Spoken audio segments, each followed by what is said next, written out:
Hello बच्चों, मैं साहिल sir स्वागत करता हूं आपका हमारे इस यूट्यूब चैनल के वीडियो के मैथ के धुआंधार वीडियो में। तो इस वीडियो में हम करने वाले हैं तुम्हारे क्लास 9th के गणिता मंजरी के चैप्टर नंबर 1 का, जिसका नाम है द यूज ऑफ कोऑर्डिनेट का, उस टॉपिक को जो तुम्हारे बुक में और इस साल के नए सेशन में ऐड हुआ है, जिसका नाम है distance between 2 point in the 2D plane.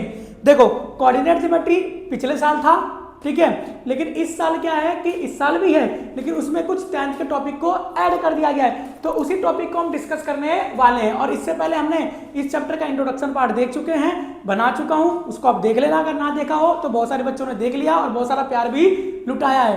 और फिर उसके बाद हमने सेट 1 एक्सरसाइज सेट 1 को कर लिया है, 1.1 को, और थिंक एंड रिफ्लेक्ट क्वेश्चन को भी कर लिया है। लेकिन इस वीडियो में हम करेंगे तुम्हारे न्यू टॉपिक को, जिसका नाम है distance between 2 point in the 2D plane. चलिए, तो देखो, अगर हमें क्या करना है, किसी भी 2D प्लेन के बीच का डिस्टेंस निकालना है, तो डिस्टेंस निकालने के लिए हम क्या करेंगे, इस चैप्टर में हम डिस्टेंस फॉर्मूले का इस्तेमाल करेंगे। जैसे कि ये मेरे पास 2D प्लेन है, इस 2D प्लेन के क्या है, 2 पॉइंट है A और B, और इस पॉइंट का मुझे क्या करना है, डिस्टेंस निकालना है। तो डिस्टेंस निकालने के लिए हम क्या करेंगे, इस डिस्टेंस फॉर्मूले का इस्तेमाल करेंगे। किसका इस्तेमाल करेंगे, डिस्टेंस फॉर्मूले का। अब डिस्टेंस फॉर्मूला क्या होता है वो बता दो सर जी। तो देखो, डिस्टेंस फॉर्मूला तुम्हारा होता है √(x2 - x1) का whole square plus y2 - y1 का होल स्क्वायर। याद हुआ? नहीं याद हुआ तो अंडर रूट, ठीक है, x2 - x1 का whole square plus y2 - y1 का होल स्क्वायर। मुझे उम्मीद है अब तुम्हें याद हो गया होगा। अब देखो, अब कैसे इसको हम क्या करेंगे, मजाक मजाक में इसको आंसर को हम निकाल लेंगे, इसके बीच के डिस्टेंस को, कि ये जो डिस्टेंस है वो कितना दूरी का है। तो आ जाओ, तो देखो, हमें ए का पॉइंट क्या दे रखा है, हमें ए का पॉइंट दे रखा है 4,5, हमें बी का पॉइंट क्या दे रखा है, बी का दे रखा है हमें 6,4। तो इसको हम बोलेंगे x1, इसको बोलेंगे हम x1, इसको बोलेंगे हम y1, इसको बोलेंगे हम x2, इसको बोलेंगे हम y2। ठीक है, पहले वाले कोऑर्डिनेट को आप x1 y1 नाम दोगे, और दूसरे वाले कोऑर्डिनेट को x2 और y2 नाम दोगे। ठीक है, अब बस अपने फॉर्मूले के अंदर क्या करो, इसको पुट कर दो, ठीक ना, अंडर रूट लगा दिया। ठीक है, अब x2 की वैल्यू क्या है, 6 है, माइनस x1 क्या है, 4 है, प्लस y2 क्या है, y2 मेरा 4 है, और y1 क्या है, 5 है। ठीक है, उसके बाद 6 में से 4 गया तो बच गया 2 का स्क्वायर, प्लस 4 में से 5 नहीं, 5 में से 4 गया तो माइनस का 1 का स्क्वायर आ गया। ठीक है, उसके बाद 4 का स्क्वायर कितना हो गया, 2 का स्क्वायर कितना हो गया, 4, और 1 का स्क्वायर माइनस 1 का स्क्वायर क्या हो जाएगा, प्लस का 1, और ये कितना आ गया, 5 यूनिट। ठीक है, तो डिस्टेंस कितना है, इसका और इसके बीच की दूरी कितनी है, √5 यूनिट है। कितना है, √5 यूनिट इसके बीच का डिस्टेंस है। ठीक है, तो किसी भी 2 पॉइंट का डिस्टेंस बोलेगा निकालने के लिए, तो आप क्या करोगे, इस डिस्टेंस फॉर्मूले को उठाओगे और उसमें आप पॉइंट को x1 y1 x2 y2 नाम दोगे, और बस अपने फॉर्मूले में वैल्यू को पुट करोगे, और तुम्हारा आंसर इसी तरीके से निकल के आ जाएगा। ठीक है, तो ये था तुम्हारा बेसिक कॉन्सेप्ट। अब आ जाओ, तुम्हारे बुक का कॉन्सेप्ट है, ठीक है ना, तुम्हारे बुक में ये ट्रायंगल बना, ये कार्टेशियन प्लेन बना के दे रखा है, ठीक है ना, ये हमारा क्या होता है, y एक्सिस, और ये हमारा क्या होता है, x एक्सिस। तो y एक्सिस और x एक्सिस का कार्टेशियन प्लेन बना के दे रखा है, जिसके अंदर आपको आपकी बुक में ट्रायंगल बना के दे रखा है। तो आपसे बोला गया है कि ये जो है, ये ADM, जो ADM है वो एक प्रकार का अक्यूट एंगल ट्रायंगल है। क्या है, अक्यूट एंगल ट्रायंगल है। ठीक है ना, तो आपको क्या करना है, इसमें फाइंड करना है, find length of side, length of side, इसके साइड के क्या करना है, आपको लेंथ को फाइंड करना है। ठीक है, यानी कि ये AM हो गया, AD हो गया, DM हो गया, इसके लेंथ को हमें क्या करना है, फाइंड करना है। तो इसके लेंथ को फाइंड करने के लिए हम क्या करेंगे, तो डिस्टेंस फॉर्मूला लगाएंगे। क्या फॉर्मूला लगाएंगे, डिस्टेंस फॉर्मूला, यानी कि किसी भी चीज का, किसी भी 2 कोऑर्डिनेट का हमें क्या निकालना हो, डिस्टेंस निकालना हो तो डिस्टेंस फॉर्मूला, या किसी भी 2 कोऑर्डिनेट का हमें लेंथ निकालना तो उसमें भी क्या लगाएंगे, हम डिस्टेंस फॉर्मूला ही लगाएंगे। तो आ जाओ, हम पहले बात करते हैं इसके AM साइड की।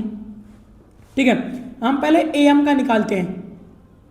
AM जो साइड है इसकी इसका हम लेंथ निकालते हैं, तो लगाएंगे फॉर्मूला ये वाला x2 माइनस x1 का square plus y2 minus y1 का स्क्वायर। ठीक है, उसके बाद x2, अब इनकी वैल्यू रखना हमें, इनकी क्या रखनी है, हमें वैल्यू रखनी है। तो देखो मैं यहाँ पे बना लेता हूँ, ये हो गया a, ये हो गया m, ये हो गया a, ये हो गया m। a कितना है मेरा 3,4, ठीक है, और m कितना है 9,6। ठीक है, इसको मैं बोलूँगा x1, इसको बोलूँगा y1, इसको बोलूँगा x2, इसको बोलूँगा y2। अब देखो x2 वैल्यू कितनी है 9, x1 कितना है 3 का स्क्वायर प्लस y2 कितना है 6 और y1 कितना है 4। ठीक है, उसके बाद am बराबर में, ठीक है, हम किसका साइड निकालना है am का। 9 में से 3 गया तो 6 का स्क्वायर, और 6 में से 4 गया तो 2 का स्क्वायर। अब उसके बाद 6 का स्क्वायर कितना हो गया 36, और 2 का स्क्वायर कितना हो गया 4, तो ये कितना आ गया 40। तो इसका जो लेंथ आ गया वो 40 यूनिट आ गया। am का लेंथ कितना बेटा, तो 40 यूनिट है। am का लेंथ कितना है 40 यूनिट है। अब हम बात करेंगे इसके दूसरे साइड की। दूसरा साइड में क्या निकालता हूं, AD निकाल लेता हूं। क्या निकाल लेता हूं, AD। तो ये रहा A और ये रहा D। ठीक है, AD निकालता हूं मैं इसका। तो A है मेरा यहाँ पे, A की वैल्यू क्या है, A है 3,4 और D कितना है 7,1। ठीक है, तो AD का हमें लेंथ निकालना है, तो वही फॉर्मूला x2 माइनस x1 का whole square plus y2 minus y1 का होल स्क्वायर।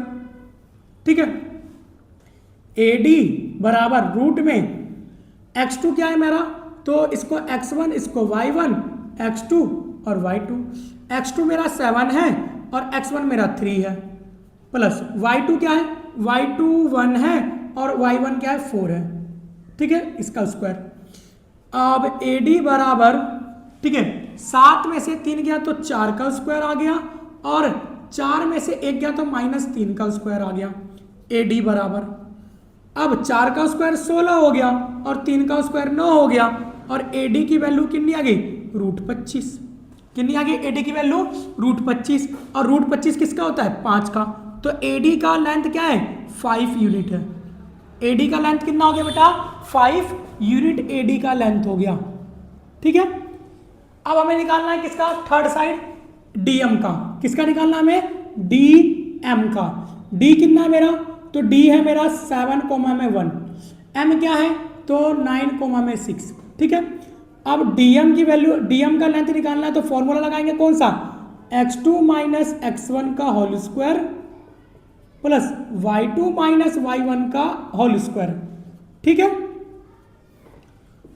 ना, क्लियर है, दिख रहा है सब कुछ। हाँ बताओ, अभी तक किसी में दिक्कत, AM में निकालने में कोई दिक्कत, AD में कोई निकालने में कोई दिक्कत नहीं ना। अब आगे करेंगे हम इसका थर्ड साइड DM। तो x2 हमारा क्या है, इसको मैं x1 बोलूंगा, इसको y1, इसको x2, इसको y2।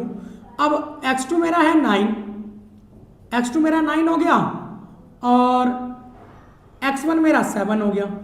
ठीक है, x1 कितना हो गया 7 हो गया का स्क्वायर प्लस y2 क्या है इसमें 6 है, और y1 क्या है 1, y1 क्या है 1, तो 1 का स्क्वायर हो गया।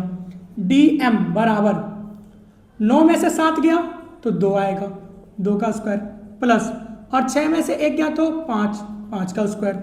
DM बराबर 2 का स्क्वायर कितना हो गया 4, 5 का स्क्वायर कितना हो गया 25। तो DM की वैल्यू कितनी आ गई, रूट में 29 यूनिट। अब देखो मैं यूनिट क्यों लिख रहा हूं, यहाँ पे यूनिट इसलिए लिख रहा हूं क्योंकि इनका कोई, ठीक है, यूनिट नहीं दे रखा है, ना सेंटीमीटर में है, ना मीटर में है, ना किसी और चीज में दे रखा है। तो जब भी हमें यूनिट नहीं दे रखा हो तो हम सीधे सीधे क्या लिखते हैं, यूनिट लिख देते हैं। तो उम्मीद है आपको यह वाला टॉपिक समझ में आ गया होगा। अब इससे रिलेटेड कोई भी क्वेश्चन आएगा आप इजीली कर लोगे। अब उसके बाद हम करेंगे नेक्स्ट पार्ट में इससे रिलेटेड और भी क्वेश्चन जो तुम्हारे बुक में दिए हुए हैं, और उसके बाद हम करेंगे एक्सरसाइज सेट 1.2 करेंगे, और जो भी थिंक एंड रिफ्लेक्ट क्वेश्चन बने हुए हैं उनको हम करेंगे। तो इसी तरीके से इस पूरे चैप्टर की कंप्लीट वीडियो देखने के लिए हमारे चैनल को सब्सक्राइब कर लीजिए, और वीडियो को शेयर करना मत भूलिए, और लाइक करना भी मत भूलना, क्योंकि इसी तरीके से मैं आपको मैथ के सारे चैप्टर के कंटेंट देते रहूंगा, और धुआंधार तरीके से आपका जो 9th क्लास का जो न्यू मैथ है उसको मैं बहुत ही इजीली तरीके से आपको क्रिस्टल क्लियर करवा दूंगा। तो मिलते हैं जल्दी से अगले नेक्स्ट वीडियो में।